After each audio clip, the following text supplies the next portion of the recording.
My robot vacuum found a room in my apartment that does not exist. When I broke through the wall to see inside, I found a journal, written in my handwriting.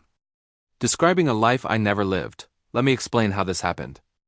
3 weeks ago, I bought a smart vacuum, the kind that maps your house while it cleans. Every night, it would clean. Every morning, I would check the app. But last Tuesday, the map showed something impossible. A room, between my bedroom and bathroom. A room I had never seen before. I walked to that spot, just a wall, solid plaster. But the app insisted the room was there. I pressed my hand against it, cold, normal. I knocked, no hollow sound, nothing unusual. But I could not stop thinking about it. I measured the apartment. Outside dimensions versus inside dimensions. The numbers did not match. 3.2 meters of unaccounted space. I spent the next 2 days researching. Hidden rooms, architectural mysteries, false walls. I found stories of people discovering secret spaces in their homes. Some contained treasures, others contained things far worse. By Friday night, I had made my decision. I borrowed tools from my neighbor, a sledgehammer, a crowbar. Home renovation, I told him when he asked. He did not ask more questions. I started at 11 p.m. The first swing felt wrong, like breaking something sacred. Plaster cracked. Dust filled the air. I kept going. After 20 minutes, I had a hole large enough to shine a flashlight through. Darkness. I could not see anything. I worked faster, pulling away chunks of plaster and drywall. Finally, the opening was large enough to climb through. I grabbed my flashlight and stepped inside. The room was real. It was small, exactly the dimensions the app had shown.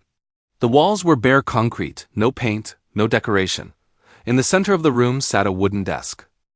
On the desk was a journal. My hands were shaking as I picked it up. The handwriting inside was mine. Not similar. Not close. Exactly mine. I read the first entry. It was dated 6 months ago. I found the room today. The robot vacuum showed me something impossible. I had to see for myself. My heart was pounding in my chest. I flipped through more pages.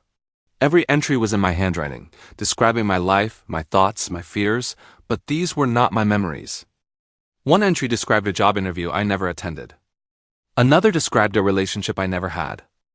A third described the death of my father, but my father was still alive. This was me, but not me. A different version of my life. I reached the final pages. The last entry was dated 2 weeks ago. I found the room today. I thought I was the only one. But now I understand. There are others. Other versions of me, living in other timelines, all converging on this single point. This room exists in all our realities simultaneously. It is a junction, a place where our lives touch. The entry continued. I do not know what happens if we meet. The physics do not make sense. Two versions of the same person, occupying the same space. I am afraid to find out. The final line made my blood run cold. If you are reading this, I am sorry. I left this for you because I knew you would find it. We always do, but you should not have come here. None of us should have. The rest of the pages were blank. I heard something behind me, a sound like footsteps. I spun around, shining my flashlight toward the hole in the wall. Nothing. I was alone. But the journal felt heavier in my hands, like it was pulling me down. I started to leave, but something stopped me. On the desk, underneath where the journal had been, there was an indent in the dust, the shape of another book. Someone had been here recently.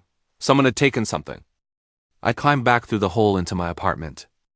The robot vacuum was sitting in the hallway, its green light blinking. I opened the app. The map had changed. Now there were 2 rooms. 2 hidden spaces, both marked in gray. I stared at the screen, my mind racing. How many versions of me had found this room? How many had written in that journal? How many were still searching? I thought about the final entry, the warning, you should not have come here. But it was too late. I had already opened the door. That night, I could not sleep. I lay in bed, staring at the ceiling, listening to every sound in the apartment, the hum of the refrigerator, the distant traffic outside, the soft whir of Henry still cleaning in the dark. I grabbed my phone and opened the app one more time. The map loaded slowly. And then I saw it. A third room had appeared. I threw the phone across the room. It hit the wall and clattered to the floor.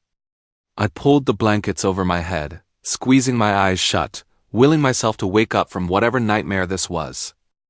But sleep did not come, because deep down I knew the truth.